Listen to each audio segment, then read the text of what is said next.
So close, yet so far. Heartbreak for Nepalians. সত্যি নেপাল কিন্তু একটা খেলা দেখালো ভাই। কি খেলাই না খেললো। ইংল্যান্ডের তো হাওয়া বের করে দিয়েছিল। মানে একটা সময় তো মনে হচ্ছিল ইংল্যান্ড মনে হয় গেল। এইবারের ওয়ার্ল্ড কাপের প্রথম অঘটনটা মনে হয় আজই ঘটল। তবে শেষ পর্যন্ত কিন্তু নার্ভ কন্ট্রোল করলো ইংল্যান্ড। ইংল্যান্ড তো নয়, বলতে গেলে বলতে হয় স্যাম কুরান। কি অসাধারণ লাস্ট ওভার। লাস্ট ওভারে 10 রান বাকি ছিল, প্রত্যেকটা বল ইয়ার কাট, অসাধারণ বল।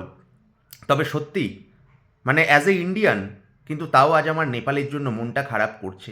আমার মনে হয় একমাত্র ইংল্যান্ডের দর্শক বাদ দিয়ে সারা ওয়ার্ল্ডের সমস্ত ক্রিকেট প্রেমীর আজ দুঃখ হচ্ছে নেপালিয়ানদের জন্য। কি খেলাটাই না খেললো। 184 রান, মানে 185 চেস করতে গিয়ে 180, লাস্ট ওভারে 10 রান পারল না।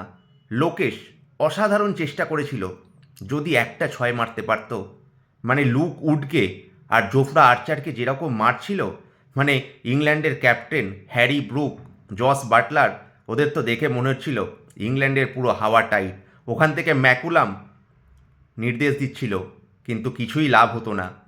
পারল না লোকেশ। শেষ পর্যন্ত নার্ভ কন্ট্রোল করতে পারল না লোকেশ, হেরে গেল। বাট এই নেপালের জন্য কিন্তু হৃদয় অনেক ভালোবাসা জন্মালো। হয়তো আজ ম্যাচ হারলো নেপাল, কিন্তু মন জিতে নিল। Well played Nepal.